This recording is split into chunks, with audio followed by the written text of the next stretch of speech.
with starting with YouTube, but we fixed it, I think, so there should be no weird audio problems anymore, no weird video problems anymore. I think it's just way too busy online nowadays because we literally didn't change a lot over here. We just changed some outputs and voila, it worked. So we're going to keep it a little bit lower in quality for now.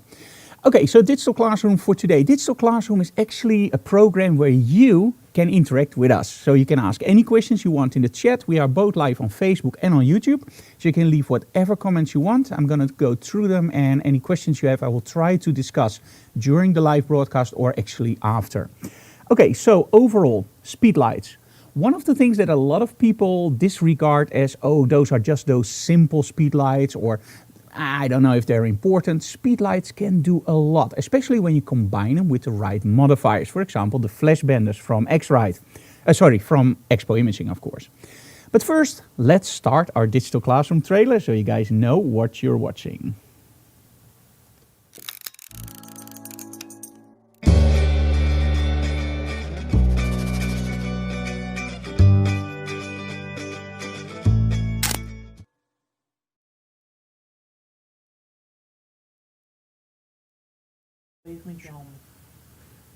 Okay, so one thing first, before we start this broadcast, I want to talk to you guys about something that I actually put online about light meters.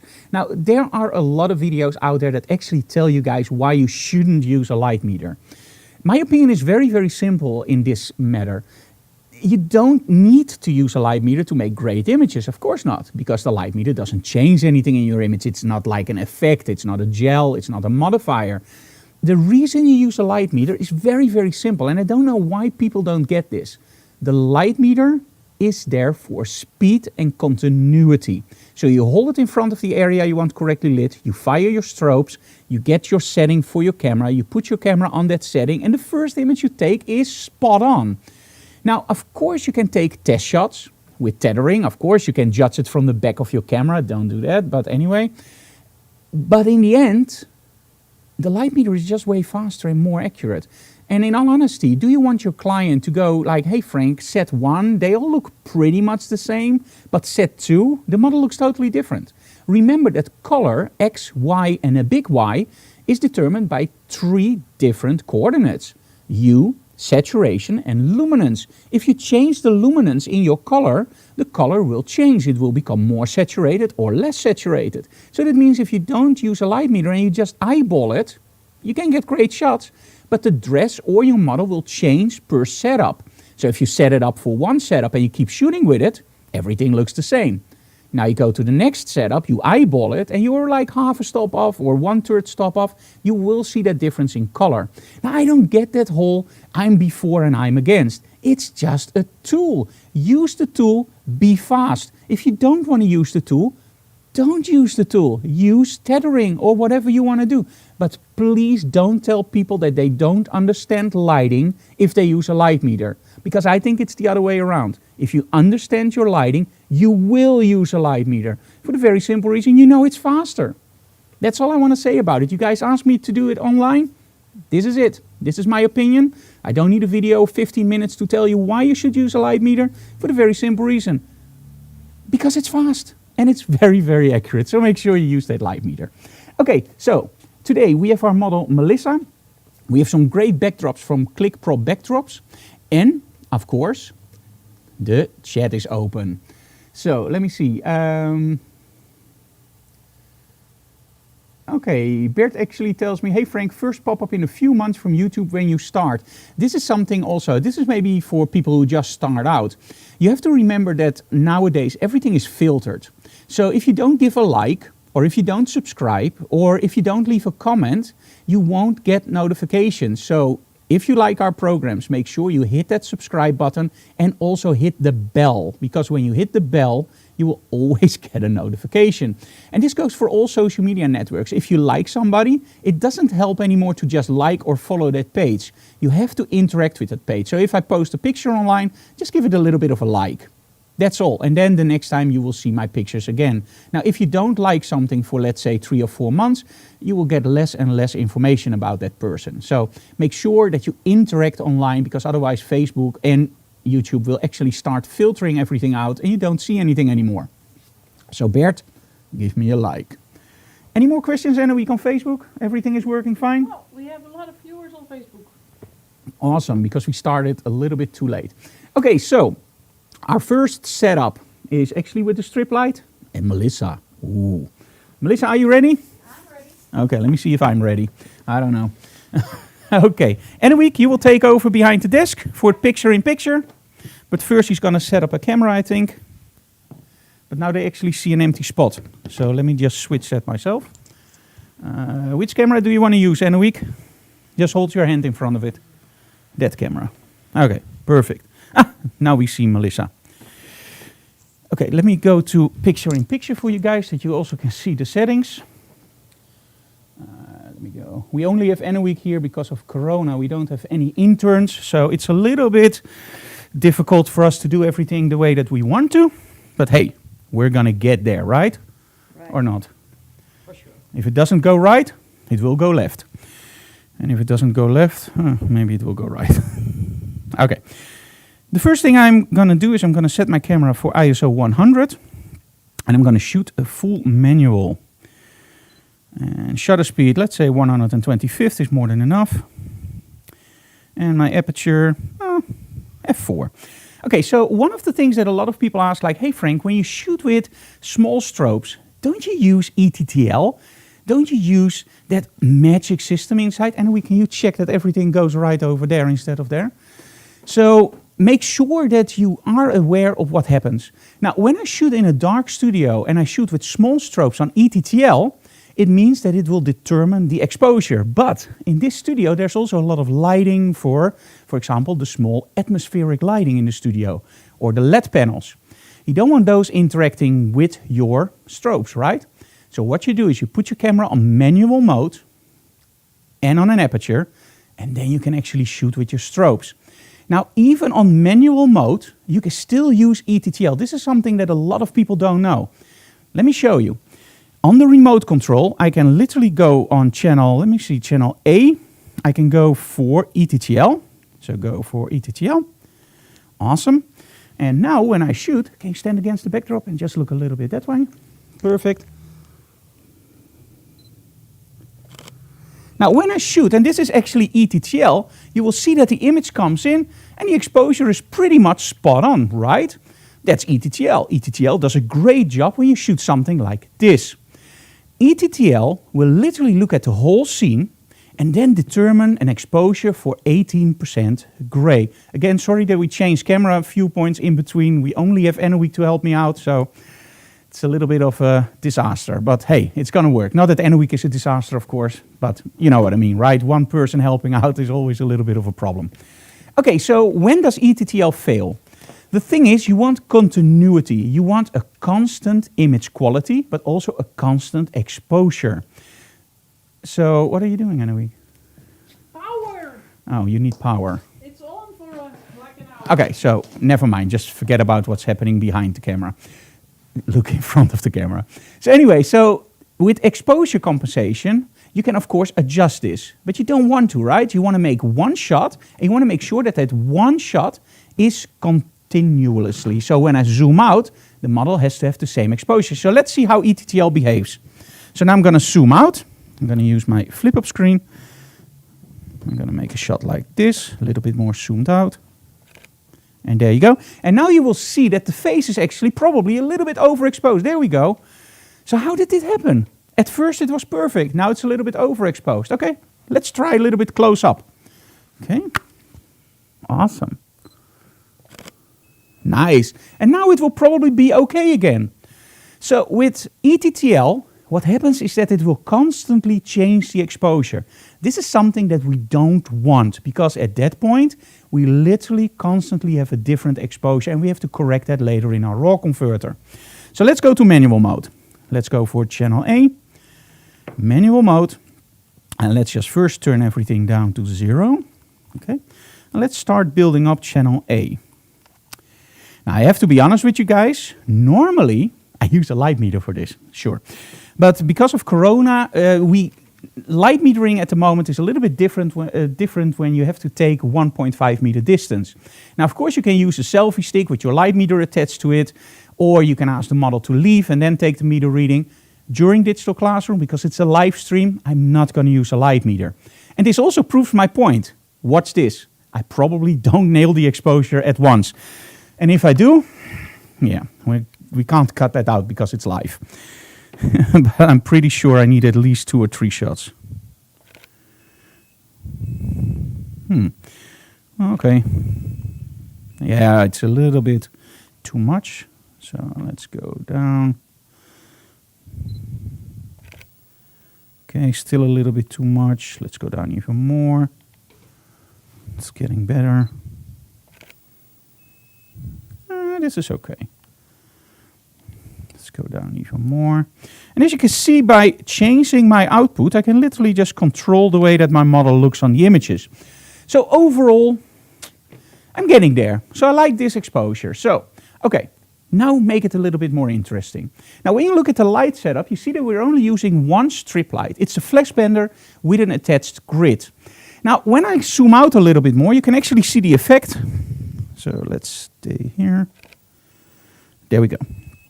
Okay, so this is the effect. And in all honesty, well, it looks okay. What do you think, Anna? It looks okay, right? Yeah. But it's not really something where you go like, wow, right? No. Okay. So let's change that.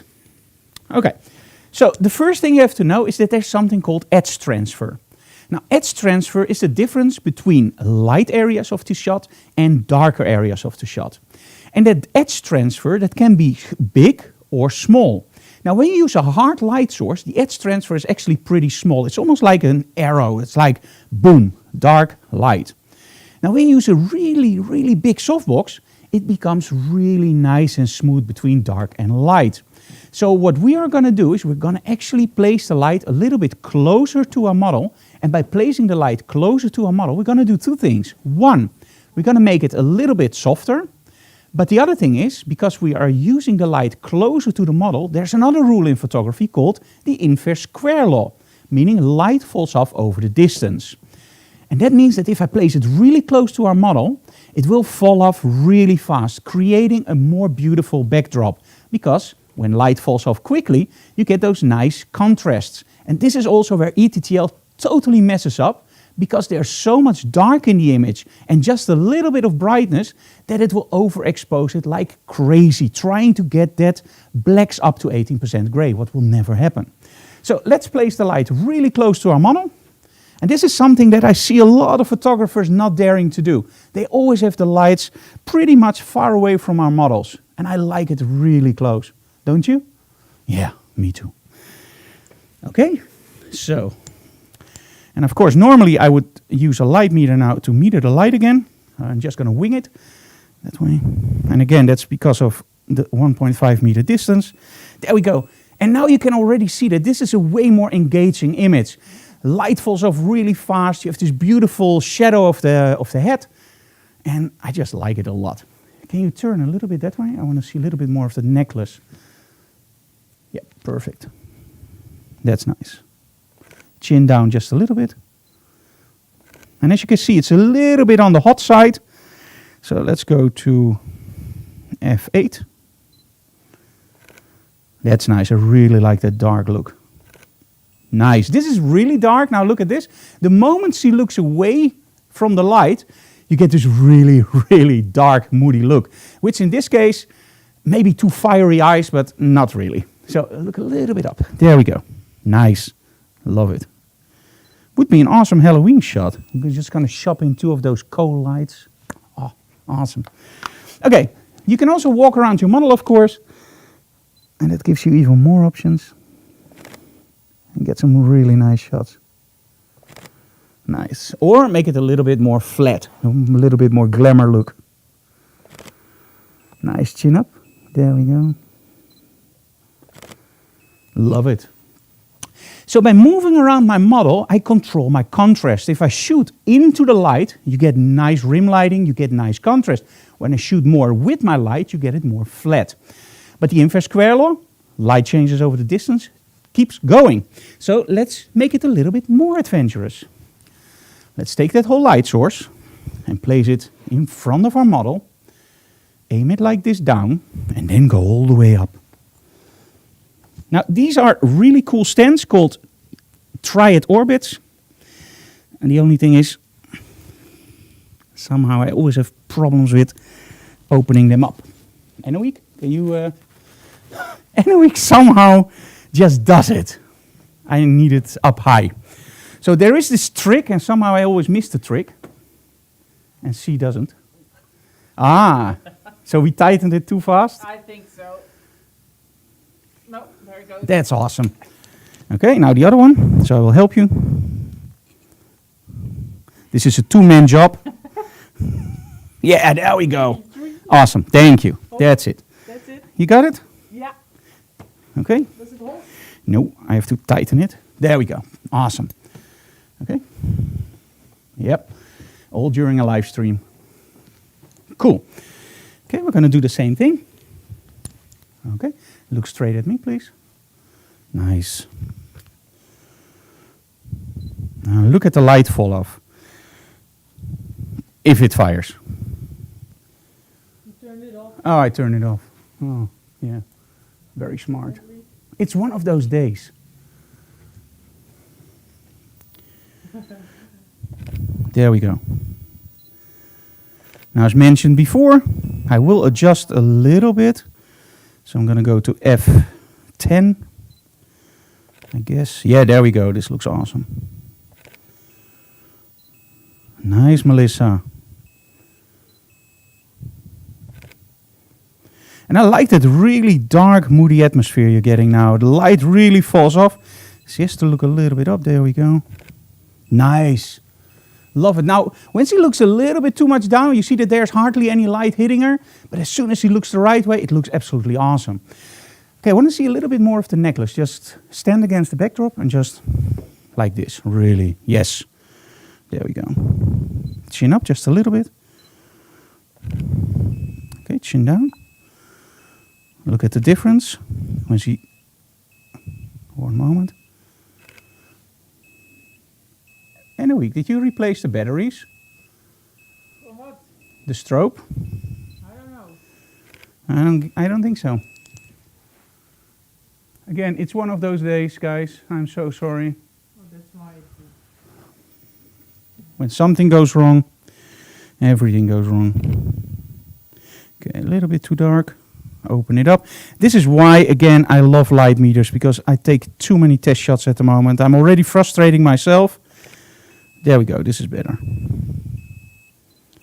And I think that was also the last shot. Okay, let's see what we can do with these shots very quickly in the raw converter. We're not going to go into Photoshop today, because I already did that so many times. So we're going to use the raw converter to show you guys that you also can do it without Photoshop. And Anouk is going to replace the batteries really fast. Okay. So, and Melissa can change if she wants. Okay, Anouk, did you have picture-in-picture on? Yes. Okay, cool, because now it isn't.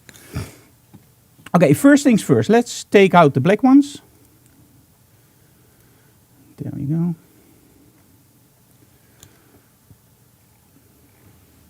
And let's switch back to my camera for now. There we go. Okay, so the first thing I always do is select the images that I like. So I already get a lot of responses. Yeah, sometimes you have those days. You know the weird thing is, and this is between you and me, just don't tell anybody else this. So there are people that will actually go, oh, look at that, he's doing something wrong. That's funny. It is funny, right? Because we are professionals. On the other hand, it also shows that we're human, right? And we didn't change the batteries. I didn't check it. That's a fault. That's a mistake. It happens to you too, right? So it also happens to us. We are just normal people who sometimes forget to change the batteries, or where YouTube acts up. So it isn't that if you're a professional or if you're an educator, everything just goes smooth. No, sometimes things go really wrong. The difference, however, is that we don't show you guys that we panic. Inside we do, of course, but hey, don't tell anybody. Okay, so let's go back. Okay, in all honesty, I really like this shot, so give it 5 stars. This is okay. I like this one. Not really. No, no. And in all honesty, when you don't like the shot, just take them out. Just delete them. too dark. Ooh, that's nice. Too dark. Don't like the expression in the previous ones. Ooh, this one is cool. I didn't give it 5 stars because I don't think it's that cool. And in all honesty, I only need 1 or 2 shots. No, 2 posts. This is one of the things, I have to be honest with you guys, which sometimes frustrates me a little bit. It's, you know that sometimes when you start out with photography especially, you start looking for poses. So you buy a posing book, you watch videos on posing. But you end up with always that post look. So in other words, always that or and somehow it just becomes so boring. So what I try to do in photo shoots is actually just make my model relax, because every model and every person has a certain stance or a certain look, a certain way that they hold their hands. And I try to get that in the frame instead of somebody that just poses or does something like this. It's, I don't know, I try to get it a little bit more interesting. Okay, this shot, for example, I absolutely love. The only problem is I think the face is a little bit too dark, so I'm going to show you how to fix that. On the other end, no. No, okay, those can go. Okay, let's just sort on stars, rating. Okay, so we have this one, and this one. With this one, I really need to brighten up the face. Now, in Lightroom and, of course, in Capture One, there are several options for this. You can use an adjustment brush. So let's go into adjustment brush. And let's make a new layer, for example, adjustment layer. And what I will do is you'll just go over here and then just open that up. Okay, don't do it too much, just a little bit. There we go. Maybe a little bit on top. There you go. It almost looks like she's lit a little bit. I like that effect. It looks really nice. Maybe add a little bit of contrast, or take it out. No, take it out. You see, if I add contrast, it looks more like a light. When I take the contrast out, it immediately flattens out that image and looks way nicer. And again, it's not over the whole image, we're doing this just a little bit. Don't overdo it. There you go, this is actually pretty cool. Okay, and now you can still adjust the whole image if you like, see? So that's the nice thing about adjustment brushes, and in this case an adjustment layer in Capture One. Okay, so these shots I really like. So the skin, of course, we do in Photoshop, but we also want to give it a certain look. Now, when you just start out with photography, it's often very difficult to determine what kind of looks you like. So I really advise you guys to just go into a store and get those fashion magazines and just look at the images that you like and then try to determine, why do I like those shots? And for me, it's often that I like it a little bit tinted. So not over the top tinted, just a little bit. So what I normally do, and you can do this also in Lightroom, is just go to adjustments and find your levels or curves. Now in this case, because Capture One is a little bit of a weird way, but a cool way to use this part, I'm going to use curves. Now every image has 3 colors, red, green and blue. And those colors are there in balance, and that means that you actually see a gazillion colors. But it also means that if you look at curves in Lightroom, Capture One or any RAW converter, you often also see that you have several options in your curves, for example, red, green and blue. Now if I start to adjust those separately, look at the image. I can, for example, say, okay, let's give me a little bit less red in the shadows. There we go, make it a little bit bluish. But I want to restore a little bit of the skin tones. So give it a little bit more in that mid-tone. There we go. Okay, now with blue, I can literally just fine-tune this effect. There we go, I really like this. Copy that to all the other images, adjustments, copy and apply.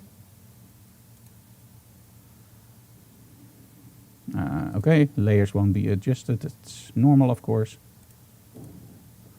And let me take that layer out. Oh, sorry guys.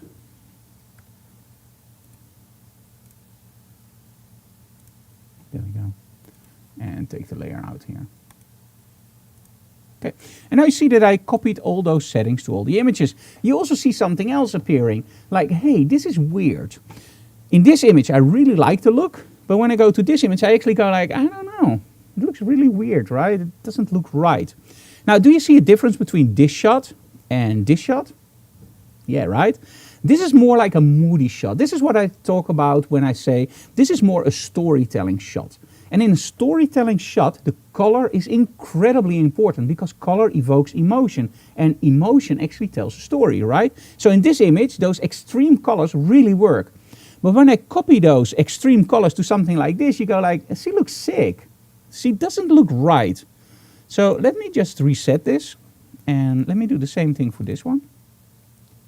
Now those are both shot pretty flat, so that means that what I use for this image actually should translate perfect to the other one. So let's try that. Let's make a new one. So let's go for red. Let's give it a little bit less red. Let's compensate for the skin tones. There we go. And now take blue and finish the look. There's a small question, Frank. Okay, one moment. And copy this. Adjustments, copy and apply. Now you see that I did a lot less. But now when I combine the shots, they actually look that they're in the same series, right? This and this almost looks the same. So copying something from a high contrast shot into all the other shots doesn't work. And the reason is very, very simple. Remember my rant at the beginning about using the light meter? Luminance changes the color. So that high contrast shot that you see here actually has very, very dimmed colors, very, very low intensity. So that means when I push those colors up, I will actually push them up for that image. If I copy them to an image where the luminosity of those colors are much higher, the impact of what I push will actually be enhanced, so that doesn't look right. So this is why you should always use color checkers and light meters, because at that point you have a solid state and you can just copy it over and over from image to image. In this case, I also changed the lighting, of course, in between. In this case, it didn't work. So that's the reason why you should always start with the same base. It doesn't kill your creativity, it just makes it easier to copy presets. And Week, you had a question on Facebook. Yes, somebody tells that Capture One has a good skin tool too. So why do it in Photoshop? Yeah, okay. Because everybody has Photoshop and not Capture One, right? Yes. Okay, so the question is, Week is using her phone, her microphone. Capture One is a really good skin tool. So why should you use Photoshop? The reason is incredibly simple. Capture One has an amazing skin tool. I can show you very quickly. If I, for example, let's say I'm gonna reset this very quickly. I can go to Skin and Color Editor, Skin Tone. And you can literally adjust the smoothness. So you can select something and you can literally just say, okay, change the lightness, saturation, and of course the hue. Okay, and now you can literally just smooth it out. You can go down for uniformity and now just push this all the way up if you like it. I don't, but hey, who am I? And now you can literally see that you got a really nice skin tone, although nice, I don't know. It also presses away the lips. So you can literally just fine tune that. So you can do it more or less and find that skin tone. Maybe here or here. There we go. So there's a really, really cool skin tone option indeed. And especially the uniformity is awesome. Now if you want to see what you're doing, just a few selected color range. And now you can see that I'm already in trouble because it actually shows me a lot. Okay.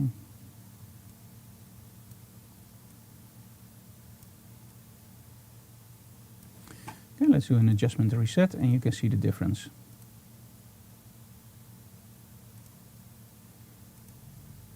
Now this is way over the top, of course, so normally you use it a lot less, but I don't know, a lot of people complain about the quality from YouTube on, sometimes when I tell people I do a very slight adjustment, they go like, hey, we can't see that on YouTube. So now with the skin, I just went totally overboard, so you can actually see what it does. What it does, one of the most difficult things in skin retouching isn't all the pores or a little bit of those unevenness in the skin. That's not the problem. The main problem is actually color graduation in the skin. For example, somebody has red blotches or blue blotches or whatever, but there's a certain color difference. By using this skin method in Capture One, which is actually awesome, you just can flatten that out, including the lightness. So now I, of course, pumped it all the way up, so don't ever do that. But you can create awesome effects with that. Now combine that with, for example, an adjustment layer. Why not? Just let me show you guys, just very quickly. Let me take the first shot. Let me do adjustments reset. And this is not really a sell point for Capture One, because I also like Lightroom, of course. But let's just select my skin tone here. Okay, let's just do uniformity. Okay. There we go. Okay, cool. So with this, I can actually see everything, and now I can turn that back on, and now everything looks normal. But what you can also do is make an adjustment layer. There you go. And now let's see, I never did this in Capture One, so I'm taking a little bit of a risk. But I know this works awesome in Lightroom. Let me see what I'm looking for. There we go. Okay, go for your focus effect. Noise reduction, no. Now, you don't have an option for that in Capture One, it seems. Try to look a little bit further. There we go, clarity. There we go, it is there. Okay, so what I'm gonna do is I'm just gonna paint this part in, just for fun, and then pull down the clarity and the structure. And now let's see what happens when you zoom in. And now you can see that you have a perfectly smooth skin. Now, of course, I also took away the glasses, but see the difference when I do image and then adjustments reset or adjustments redo. And again, I'm doing it totally over the top, so you guys on YouTube, even after compression, can see it. So this is without, and this is with. And you just do it in seconds. So actually, the guy that pointed that out, you're absolutely right. Capture One has an amazing skin tool. Okay, copy and apply. For now, I'm not going to use it. Okay, so for the next setup, if there are no more questions, let me see. Are there any questions on Facebook at the moment? No. No? Okay, we're going to start a little video, and then we're going to set up for set number 2. We need those videos in between, of course, because I have to set everything up, and I don't want to see you guys. I don't want to let you guys waiting for me to set up. So we're going to run a little video. And after that, we're going to go back for set number 2. And because we actually started out with it, I think it's a great option to show you about my light meter video.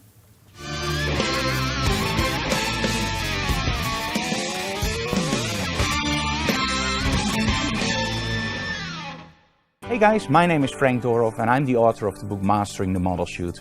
Now, you guys really like the book because we're getting a lot of rave reviews on Amazon and every other online store. So that actually triggered us to make a video series about the book. Now, in the first video, I will tell you everything about the light meter.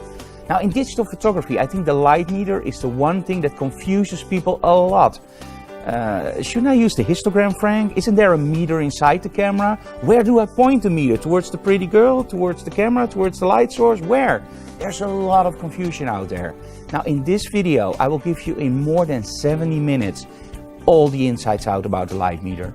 Calibrating, using incident and reflective, using a white background, how to keep details in the black, how to trigger the meter, where to point the meter. You will see everything very easily explained, but you will also see photo shoots including our model Manon.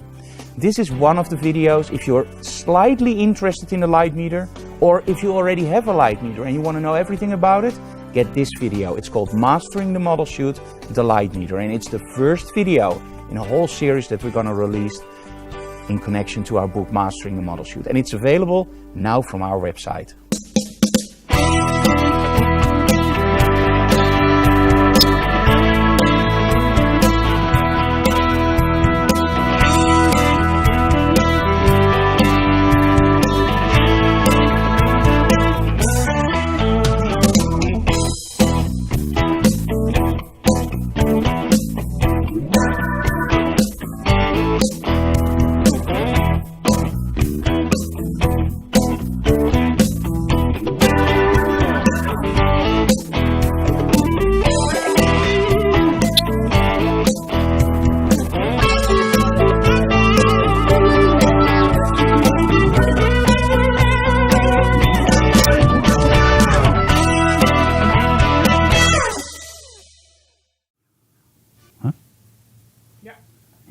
Okay, and we're back. Quick setup. Okay, so I still use the Rogue flash bender with the strip attachment and of course the grid. That's my main light source, but I also placed one on the back. And that's a red gel, so we're gonna light it back from that side. So first, let me turn this one off, just to show you guys what it does. Let's turn it off. Okay, there we go. So first we're gonna do the first one. Okay.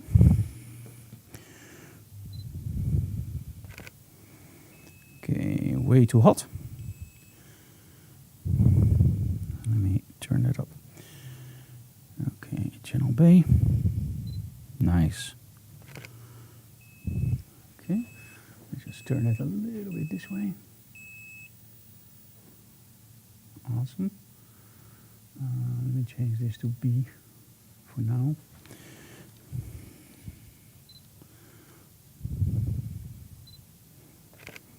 Okay, look a little bit more that way. Okay, what you can see now is actually our main strobe. Okay, this looks perfect.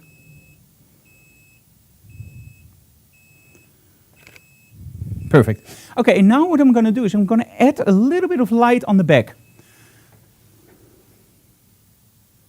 So let's turn this one on again.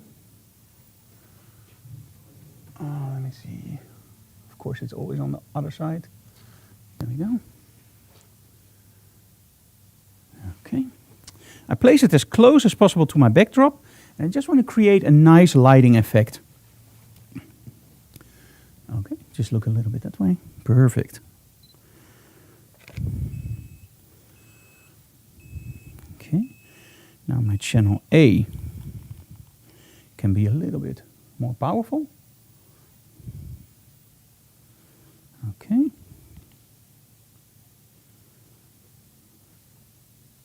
And there we go. Now we do have a little bit of problem with our back strobe. And again, it's one of those days, guys. I'm so sorry. Let me see. C, go up. And D. I'm now changing the settings on the remote control in case you're wondering what I'm doing. Nice. Okay, the back one doesn't fire, so let me check what's going on. Is toch de batterij leeg? No, let me see what channel it is. D. Group A. Channel A. Should work. But it doesn't. Okay. I change the channels really fast. Is this the one that dropped on a week? Yeah. Oh. Okay. Then I think you dropped it a little bit too hard, my dear. Yep. Okay, guys, I'm so sorry.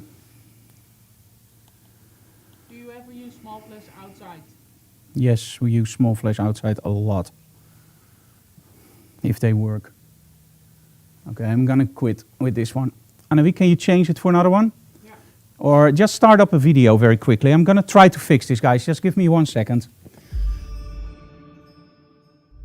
In this tutorial, we're actually going to show you that you can make great images with very, very simple tools. What to think about a tungsten light bulb. The LED panel. A ring light. Your standard flashlight. The Fresnel. The Westcott ice light. Smartphones.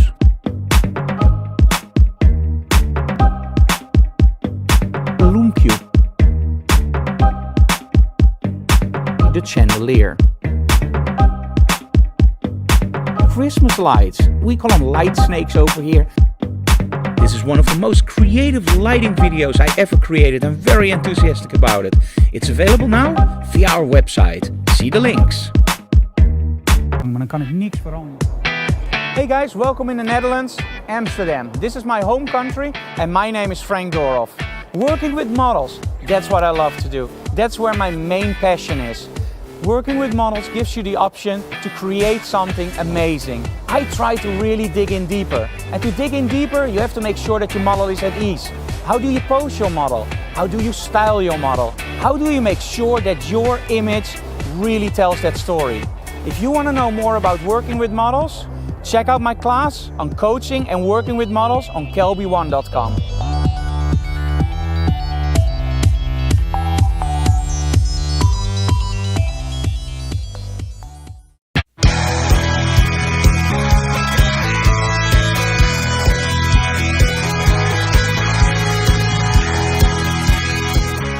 New York, without a doubt, one of the most beautiful places in the world for street photography. In this video, Beyond Snaps New York, we're not only gonna show you tips and tricks about gear, getting great shots, locations, how to talk to people, and much more, but we're also gonna show you some places that you may or may not have heard of New York. How about 2 Chinatowns? You probably know one. We actually found another one that's way more interesting. How about a location where you can get great night shots? Or Jay and Silent Bob's Secret Stash, Amityville. This video is jam-packed with not only photography tips and techniques, but also great locations to visit when you go to the New York area. I'm sure you're gonna enjoy this video. In my opinion, it's one of the best we ever made. So enjoy Beyond Snaps to New York.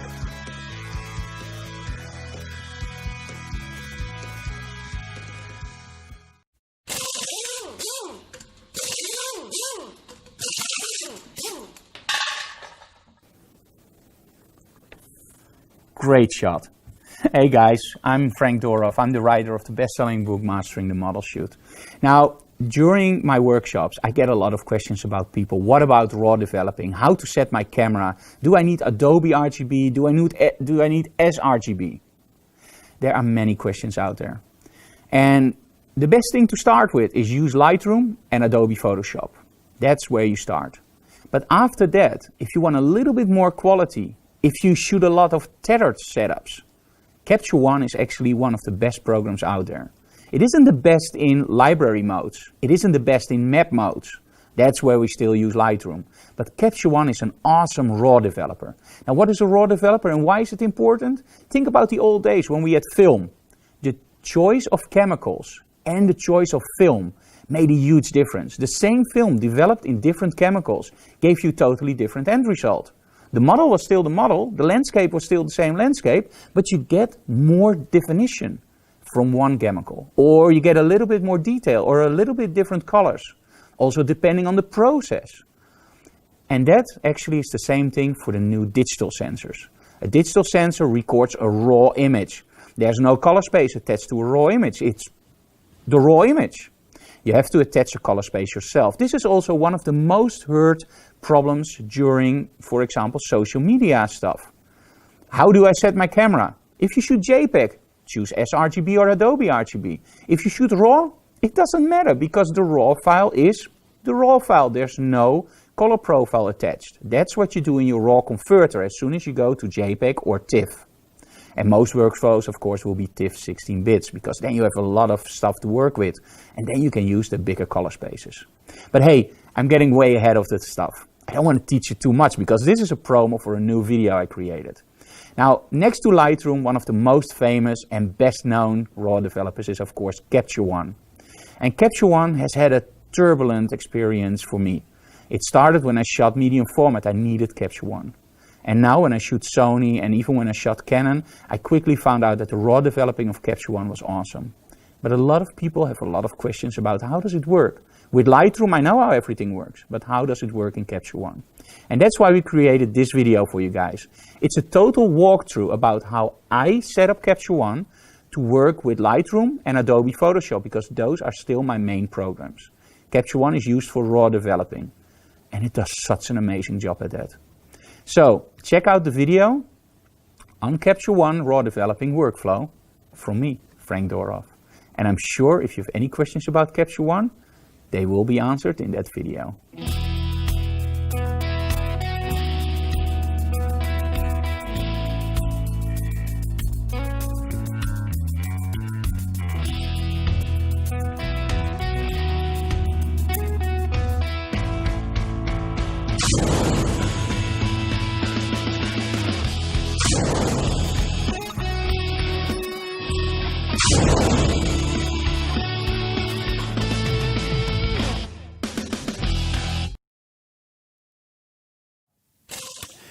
So, Malika, are you ready? Okay, we now aimed one of the red strobes, or a red strobe on the backdrop. Okay, let's take one shot. And now you can actually see that by aiming one light on the backdrop, you create this beautiful red hue on the back. Now the cool thing is, when you look at normal photography, what is one of the things that I always tell you guys? Feather the light. In other words, the center of the light is always harsh. The more you aim it towards the side, the more soft the light becomes. But also, the softer the light becomes and less intensity. So that means that if you want optimum soft light on your model, you use the sides of the light and you don't aim that strobe right at your model. But when I look at this image, I now have the strobe right on the backdrop, right? So that means that the backdrop gets that nice blown out effect on the top side, and it actually nicely feathers away on the backdrop. And of course our model is in front, so let me look a little bit fierce towards the light source. There we go, this is absolutely cool. Okay, focus. There we go. A little bit of a smile, just like you're having fun. Nice.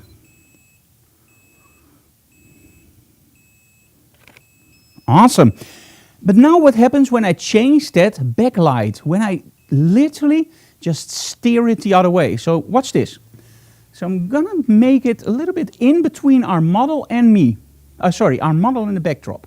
So I'm not gonna aim it straight at our model, but not straight at the backdrop either. So actually, the main part of the light is actually gonna just feather around our model. So it's not gonna hit the model straight on, it's not gonna hit the backdrop straight on. So it's just somewhere in the middle. See the difference? Really nice. Now the first thing you will notice is that that front light, because it's now on TTL, actually overexposes the model quite a bit. But the backlight also gives you a lot of light on our hairs. So what we're going to do is we're going to lower the output of the strobes, and in this case I'm actually going to raise my aperture a little bit. I'm going to go to f16. Okay, there we go. And again, normally please guys use a light meter for stuff like this. It's way, way easier. Okay.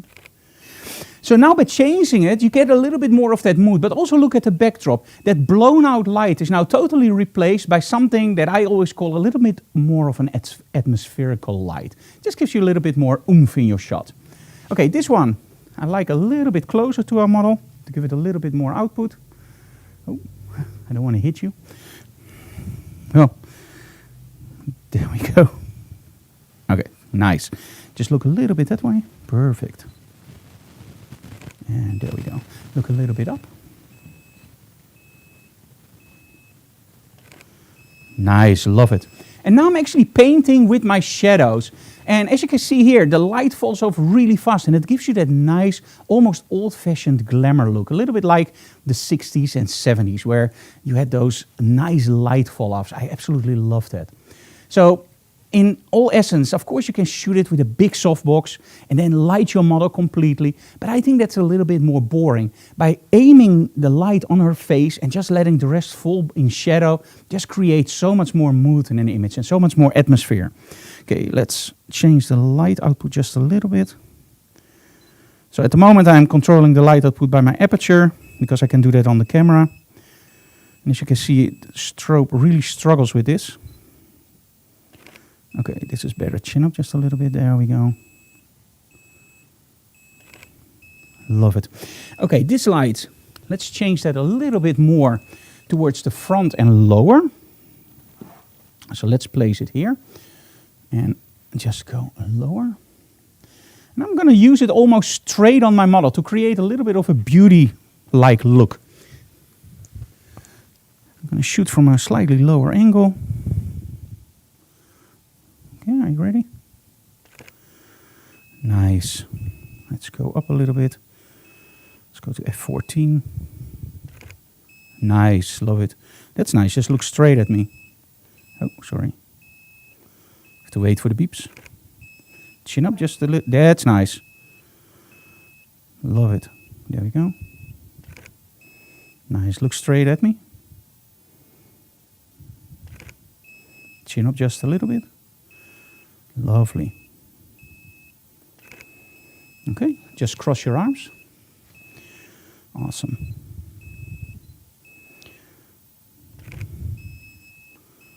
great. Awesome. Okay, let's go to the computer and let's see what we can do.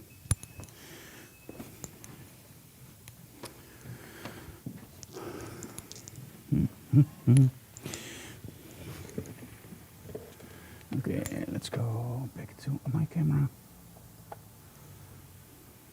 Okay, first things first. Of course, it's cool to work with different colors and different gels, but do make sure that it fits the backdrop. And now in this case, we have a red backdrop, so I choose a red strobe. And in all honesty, I really like the color red, especially in these kinds of shots. Okay, so before the model comes in, I'm going to give you some tips about that too. What I always do is I take out all the bad images. And I'm going to tell you in a second why. Okay, so for example, this one is overexposed, never going to use it. Okay, too dark in one eye. We can fix that. That's okay. No shadow, expression. I think a little bit too bright on the back. This is okay. No expression.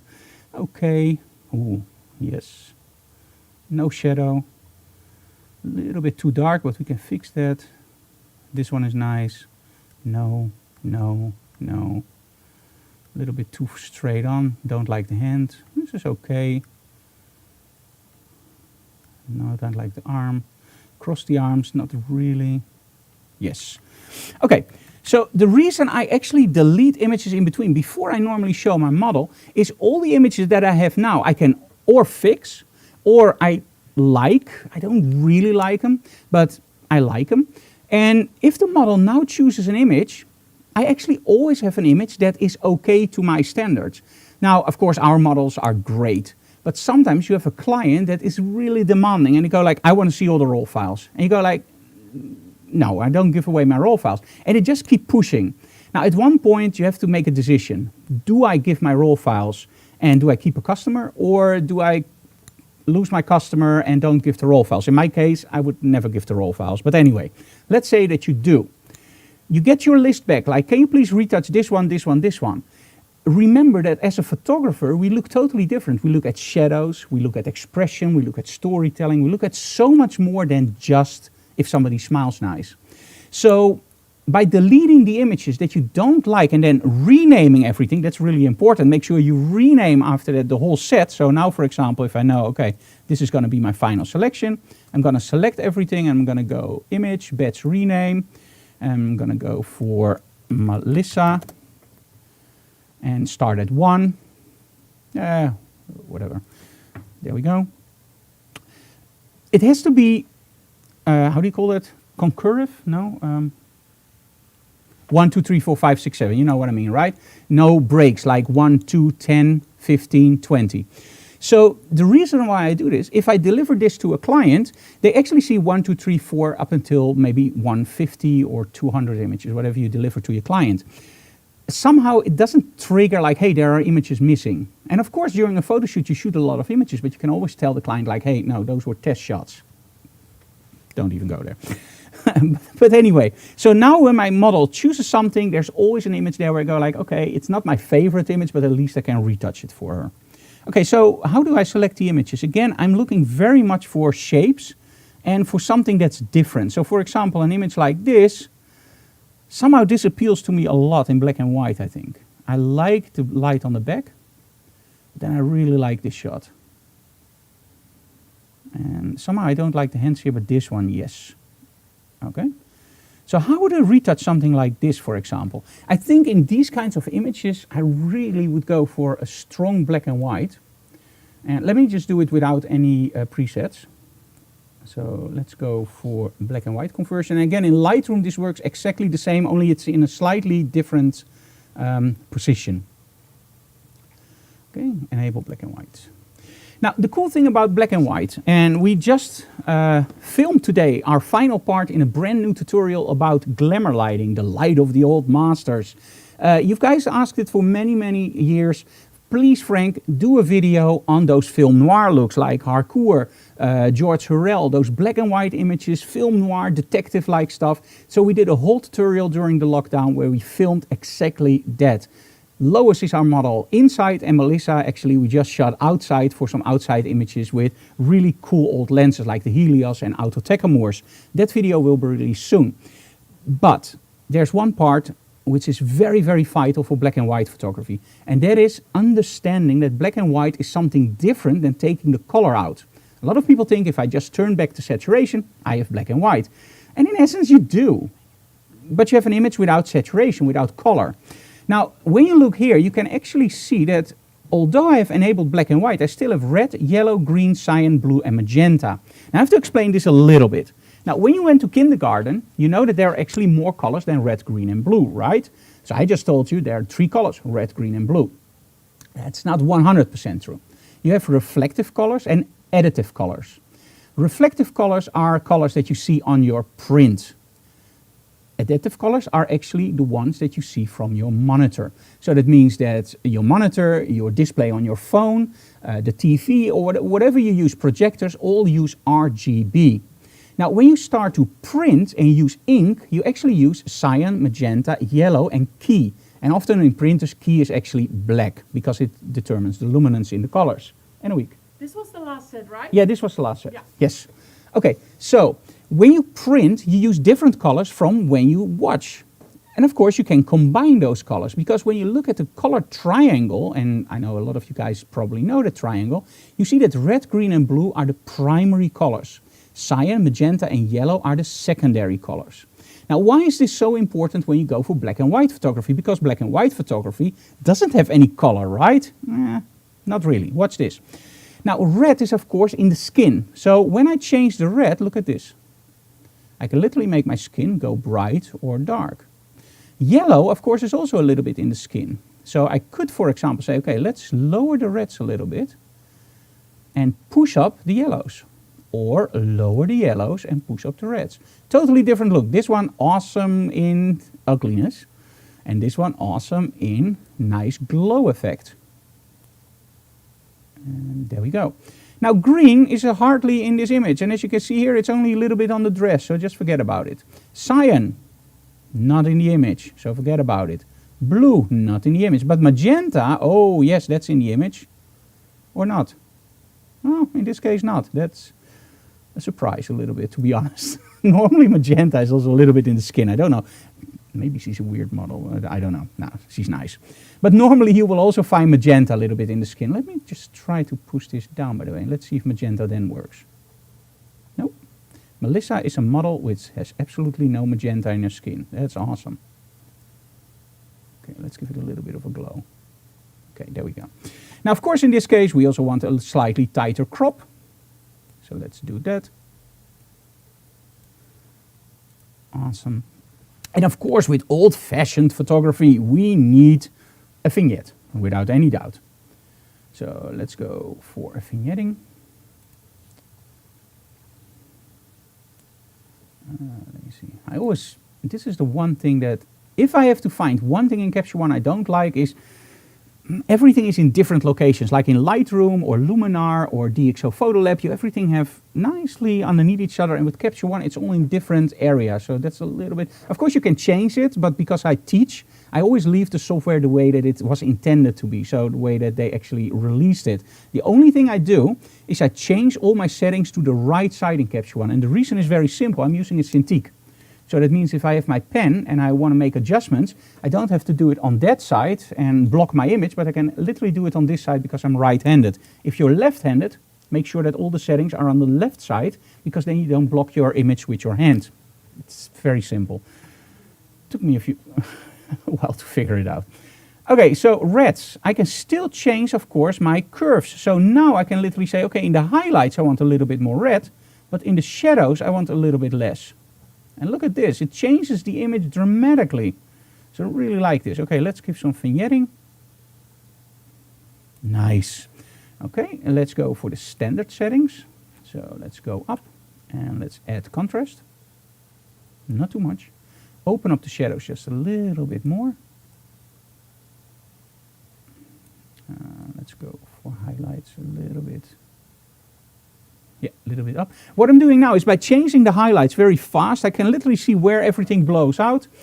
and then adjust for that. So I don't want the front of her face to blow out completely. Let's go there. Okay, cool. I think this looks pretty cool. The only thing we now need, of course, is grain. Don't call it noise, it's grain. Because grain is cool and noise is bad. That they both look approximately the same doesn't matter. It's a matter of interpretation. Okay, let's give it a rather big boost, and let's go for silver rich. Why not? Ooh, look at this. Really gives you that nice old-fashioned look of film. Love it. Okay, cool. And let's copy that to all the images, adjustments, copy and apply. And there you go.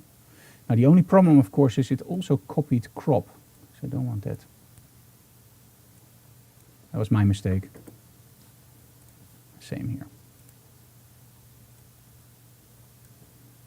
Okay. Now, of course, I hear you going like, hey, Frank, I really like it, but, and everything before but is BS. So I actually like them in color better, right? Now, the cool thing about Capture One and also Lightroom is you can use something called virtual copies. Now, normally when you do 2 adjustments on an image, you have to store the image twice. So that means that it takes up twice the space on your hard drive. You don't want that, right? Hard drives aren't that expensive, but you don't want to spend a lot of money on hard drives. You can spend it on other stuff that's way more interesting, like guitars. For me. I mean, I like to spend whatever, you know what I mean. Okay, let's reset this one because I don't like this one in black and white at all. Okay, this one I do. So what I'm now going to do is in Capture One, it's very simple. You just go for clone variant or new variant. Let's do a new variant because then it goes back into color again. If I do clone variant, it actually takes the black and white with it. Okay, let's change this one first to the way that I like it.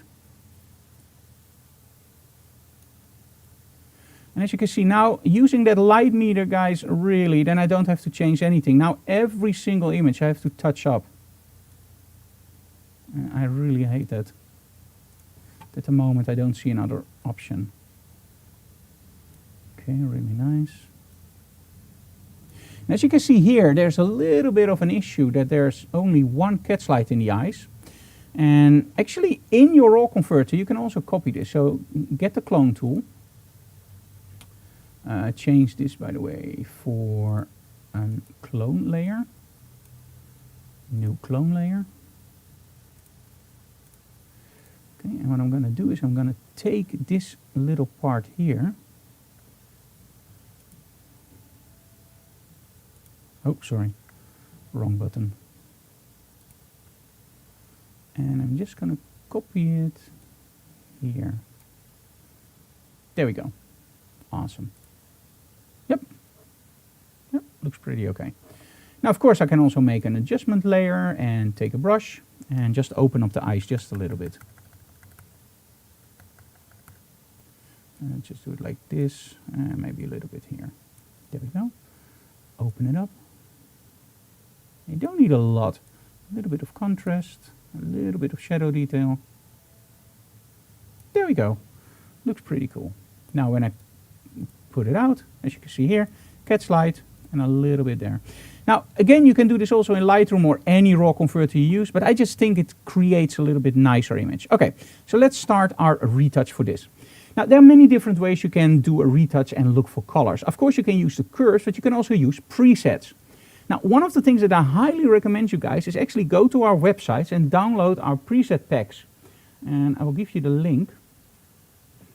So write that down. It's actually very simple. Just use /presets. Okay. I think you guys got it. Now, our preset packs are literally really cheap. They're in between 10 and 15 euros. And this is something that I really want to press on you guys. Don't spend a lot of money on presets. Sometimes you see $199 for a preset pack. In all honesty, you can create the presets very, very simple yourself. It's just changing some sliders. So I wouldn't spend a lot of money on them. Just take some time and just do it. Now, creating presets is an ongoing process for me. Every time I take a trip, I determine the preset for how my mood is, how I like it. For example, New York, I like a little bit of desaturated colors in the suburbs. like Brooklyn or Harlem, I like to desaturate it just a little bit and make it more like an HDR with a lot of grit and clarity and texture. But when I go to Times Square, or for example Coney Island, I want bright and popping colors. So I will literally create presets every time for every trip we do. And then of course it builds, right? So that's another tip for me, for you guys. Now you know Dropbox, right? Or OneDrive or iCloud. Now most of the preset options, you can go into preferences and you can literally point the software towards your preset folder. Now, what I did over the years is actually create all my presets folders on my OneDrive. And it means that when I use my laptop, all the presets that I created in the studio are already on the laptop. But when I create something on a trip on, for example, my iPad, because it's Lightroom CC, it will actually also copy those presets back to my Lightroom in the computer. Now, when I start up exposure software, previously known as Alien Skin, those presets are on my OneDrive. So whatever laptop I use or whatever software I use, or even when I use it somewhere else on not my laptop, I can still access my presets via OneDrive. And it just saves me a lot of time, because normally when we travel, I create presets, I come home, I copy the presets, import them, you know, it's just a lot of work. Just make sure that they're in one location on the cloud and they're always up to date. So those presets, well, I created them here. User presets, and also these you can find on the link I gave you before. And I will just go through them and I will just look at the image until I see what I like. So in this case I want a really nice red glow. Look at this, I really like this. This is a little bit too dark and moody. Okay, the only thing I now do is I will correct per image for my settings. So I will go to curves, and I think this is a little bit on the dark side. We'll just push that up just a little bit. There we go. And I told you guys about levels in Capture One. It's actually awesome. Look at this. You can literally just change your midpoint. There we go. Or your highlights. Shadows. Isn't this awesome? And you can do it on two ways. Look at this. And this is something, as soon as you get used to using levels like this, it's very, very hard to go to a system where you don't have that flexibility. It's really awesome. I think this is one, including tethering, one of the main selling points for me for Capture One. It just creates unique looks. And when you look online, by the way, you saw a video of me reviewing a software package that actually creates your your Lightroom presets to Capture One. So I emailed the company. I said, hey, can you also do it the other way around? My presets from Capture One into Lightroom. And they told me, no. Lightroom has certain settings that are easily copied to other software, but as soon as you go into Capture One, there are so many unique settings, like for example the levels. And I have to give them a little bit of, they're absolutely right, for the very simple reason. I use levels a lot to change the image. And if you don't have that option in another software package, you can't bring that over. So yeah, it's a shame, but hey, it is what it is. Okay, now copy that to this image and let's see what happens. Adjustments, copy and apply. And there we go. And because I corrected the images before, you actually see that it translates pretty well. Those images look pretty much equal. And this one in black and white I still love. Oh, I didn't copy that one. Okay, so now I found out that I didn't copy that one in my copy adjustment layers. So I can always make it black and white again later. So, okay. Anyway, in your workflow, I will switch the camera to full screen.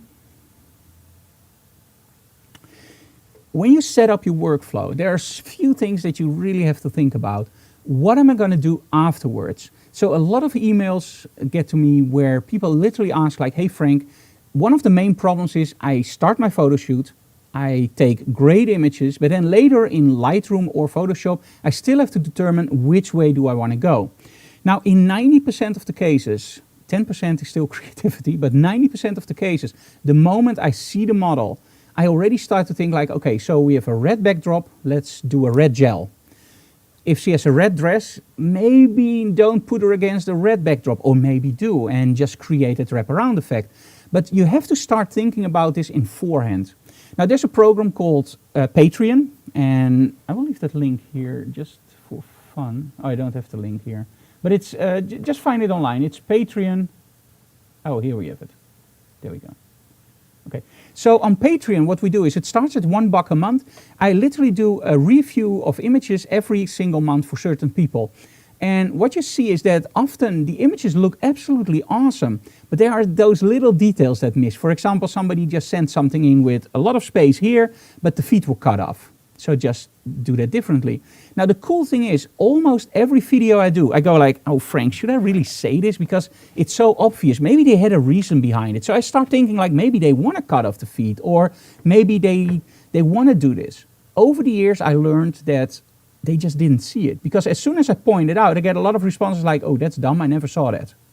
So my advice to you guys, and this is again, after many, many emails about this, think about what you're going to do before you press the button. So that means use a color checker, use a light meter to get that exposure dead on, because that means that all the presets you build, you can now use on that image.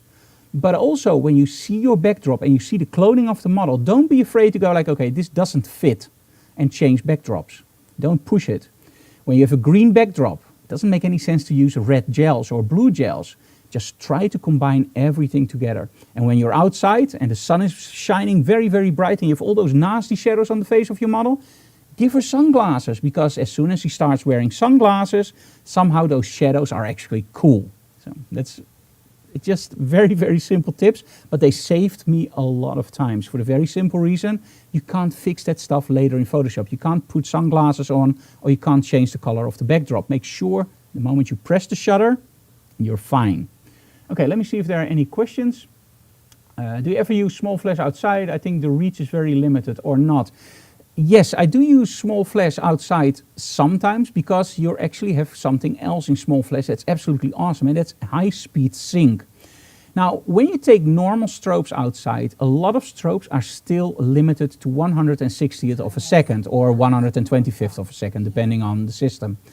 That means that you can't shoot faster than 1/25th of a second. That is very limiting, because if you have a bright sun outside, it means that you're often stuck at f16, f22 if you want to do day to night. It also means that you see a lot of dust on your sensor. It means that you see a lot of depth of field. It just doesn't look right. Now, when you have a system that uses HSS, high speed sync, you can actually break that barrier. There are a few drawbacks. The high speed sync actually does it by strobing. So you get a 50 Hertz strobe.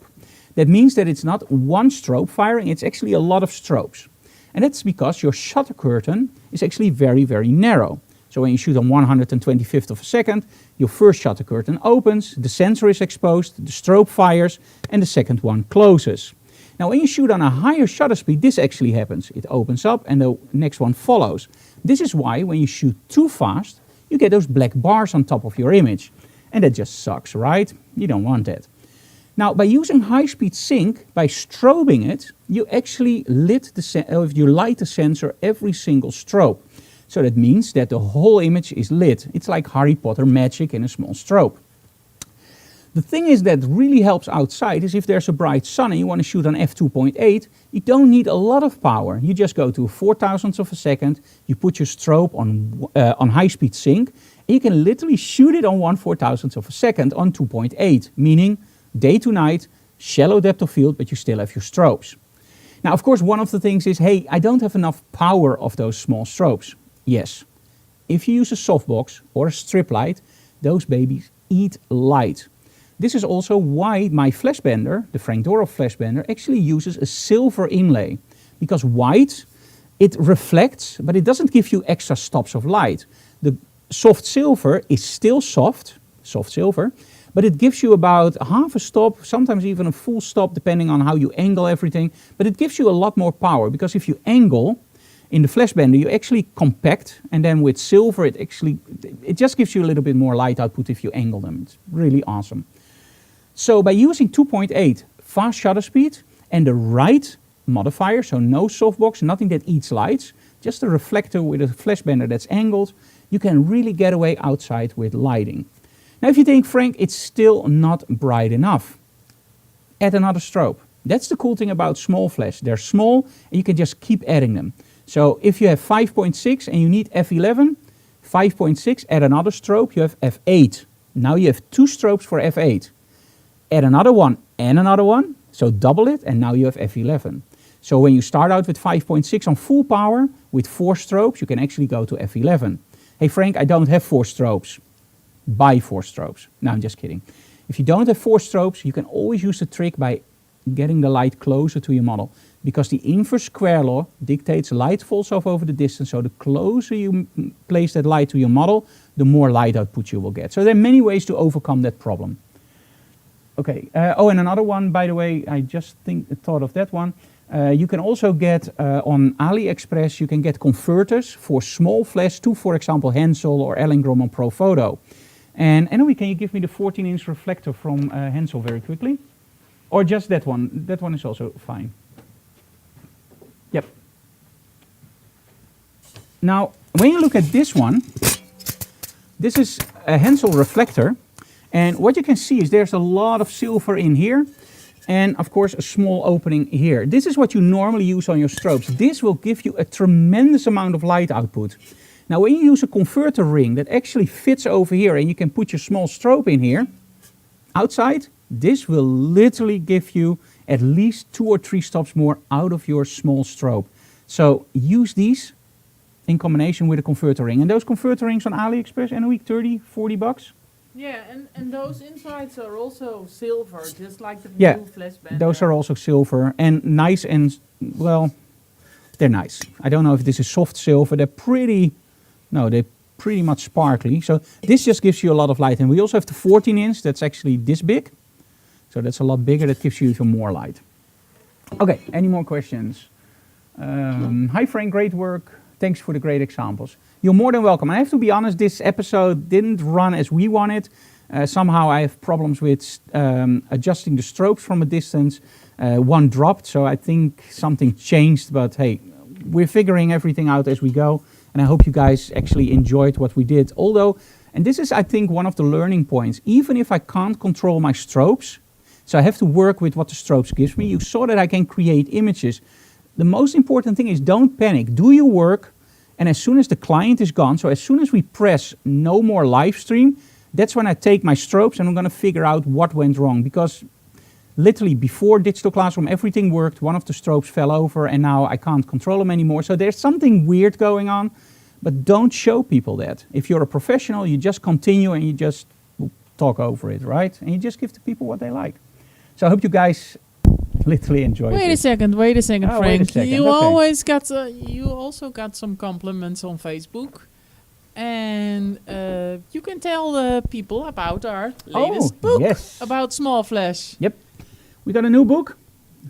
Fotograferen met een kleine flits. It's not the idea of the title that I have, but this book is in Dutch. It's pretty extensive. And this tells you everything about speedlights. Now, I already wrote a book in Dutch called The Magic of the Small Strobe. I still love that title. And Van Duren actually asked me like, hey Frank, can you do a revised version of that book? Like, just change some things. And in all honesty, you guys know me, I don't like to change things. If I do something, I just start from scratch because I want to make sure that if somebody has the magic of the small strobe and he or she buys this book, they go like, okay, there are some similarities, but it's totally different. You can see that we didn't copy anything. Every single letter is written new. And we have some really exciting news for people that actually like my books and are not speaking Dutch. And I think in a week will tell you that news. Oh, I was gonna tell about the part that Joe McNally wrote. Oh yeah, Joe McNally also wrote in the book. That's really exciting. It's a really cool part, yes. And this summer I'm working on the English translation, and I'm still looking for people who know Smashwords. That's an online publisher where you can publish your own books, because this is a book with a lot of photos, so I might need some help. Yeah. And we already have... Stay tuned. And we have 2 of our friends in America that are actually at the moment pre-reading the book in English, and they are changing all the mistakes we make. And luckily there are not a lot of mistakes. It's more like sentences that we have to rewrite, because Anouk is doing the translation, I don't. And actually Ellie and Mark are reading it now. But and then later on I will go through the whole book and rewrite everything the way that I speak. But at least then I have a base to work from. So this book really interesting. For the Dutch people, it's already available. For the English-speaking people, I don't know, maybe the end of the year, maybe half next year. We are working on it. You guys wanted it. We are doing it. But it's a lot of work. So, yeah, it's really a lot of work. Everything has to be done manually. Do we have any more things we need to share in a week? Yes, our new instructional video is now available online. Let me give you the link very quickly. That's the one about Photoshop? Yep, that's the one about Photoshop. You're really going to love this one. Now, during the lockdown, we also had a lockdown here, I literally locked myself up in the Batcave that's behind our home, and I started recording one of the biggest projects I ever did. 7.5 hours of pure Lightroom and Photoshop tutorials. And I don't like to mess around. During Digital Classroom, I can be a little bit like talking. In the videos, I'm very much straight to the point. Some videos are 10 minutes. Some videos are literally 50 seconds, 1 minute with tips. In total, we had how many clips? 200? A lot. A lot of clips. But it's like 7.5 hours. It starts out very simple with the basic stuff like crop tips. So not how the crop tool works, but crop tips. Brushes tips, and then we go all the way to masking, selections, color selections, creating unique looks, importing, using monitors. It's an awesome tutorial, and I believe it's 99 euros. So we actually priced it really nice, and you can now get it on the link here. And if you get it, you support our work, and especially nowadays when we don't teach any workshops due to COVID, we really appreciate you guys buying our instructional videos. Okay, and a week. The next Digital Classroom is supposed to be at August 26th, and we already got some people offering their help. That would be awesome, because it's really, and this is something I really want to stress, guys. We don't want to skip Digital Classrooms for the very simple reason. We know you guys like Digital Classroom. We don't want to skip any episodes due to a virus or whatever. We want to do it, but normally we have 4 people helping me out. We have interns, we have our son helping us out, and a week, and me, and the model, and often one of our Year with Frank students is here. At the moment, it's only me and Anna Week, and I'm doing the presentation. So Anna Week literally did all the cameras, all the chat room monitoring, and literally running Wirecast and watching that all the cameras are right and that the batteries don't die. So she did a great job, but it's only one person. So if this looks a little bit rough around the edges, and because we had some technical difficulties, please forgive us. Normally we're much smoother, but we're literally running now on only one person, and that's a lot to ask for one person. It's also because of the virus, we don't want many people No. around. But in September our new intern is starting, so maybe she can start a little early to do the Digital Yep. Classroom. Okay, and I think that's about it. If you don't have anything on Enjoy Facebook. the summer, stay safe, stay at home. Yep. If you want to do a holiday, well, maybe it's nice to do a holiday in your own country. Support your own economy, stay safe, and my advice, don't go into any public spaces or where there are a lot of crowds. Even if they tell you it's safe, just take care of your health, please. Yeah, better 6 feet apart than 6 feet under. And that's my final thoughts for you guys. I thank you so very much for watching, guys. See you again next time. If you have any questions, leave them below, and I would really appreciate a shout out online, and of course some subscriptions to our YouTube channel.